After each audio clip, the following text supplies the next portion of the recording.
আমাদের কেন্দ্র থানার হৃদয় কেন্দ্র গ্রুপ ভাই আপনার আমি আহ্বান করছি এই স্কুলের বিষয়ে আপনি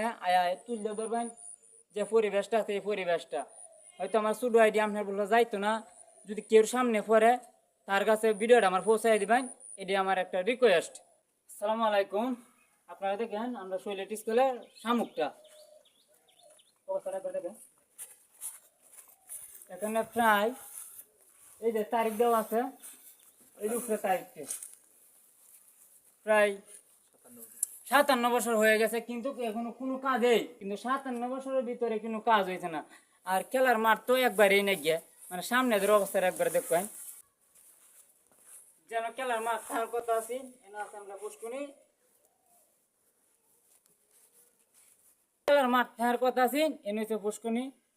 আর আমার জানা মতে আমাদের কেন্দ্র থানার মাঝে এরকম স্কুল আছে নাকি তা আমার জানা নাকি যদি জানাতে হয় অবশ্যই আপনারা কমেন্টে জানাইবেন। আর এই স্কুলের কোনো বাউন্ডারি নাই আর বিশেষ করে খেলার মাঠও নাই কিতা ফুলাফানে পড়বো একটা স্কুল তার সাথেও আমরা কেরা শান্তি গোনা যায় এনো পরিবেশই নাই এক কথায় শেষ কেলা কি পরিবেশ নাই বাউন্ডারি করুক চারি মুখ দে কিচ্ছু নাই মনে করেন টিয়া পয়সা যায় তাই এটা টিয়া পয়সা কই যায় বাউন্ডারির কাজে লাগাইতে না এই পিছনের জায়গাটা একবারে আবর্জনা ভরে রয়েছে আর ছাদের অবস্থাও বেশি একটা ভালো না লড়বর এটা যে পর্যন্ত করার পরে একবার মাত্র এই ছাদের উপরে যেহেতু টেম্পার গেছে কইতাছে ছাদের উপরে একটা 1 ইঞ্চি বা 2 ইঞ্চি পরিমাণ একটা সিসি ঢালাই দিছে উপরে দে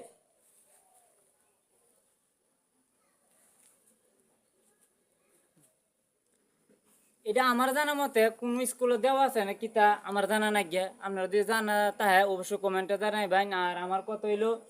এটা যেবা সুন্দর হয় যেবা ভালো হয় ফুলাফানা আয়া ফুয়াত্তারে এই সিস্টেমটা করবেন। আর আমার যদি কথাটি অবশ্যই ভালো লাগে একটু লাইক কমেন্ট শেয়ার করে সামনে দিকে আগুয়ে দেবেন যাতে এটা সবার সামনে পড়ে সবার নজরে পড়ে। এরকম স্কুল থাকতে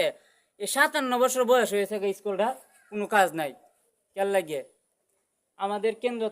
কেন্দ্র থানার রফিক হিলালি স্যারকে আমি এটা দেওয়ার জন্য আমি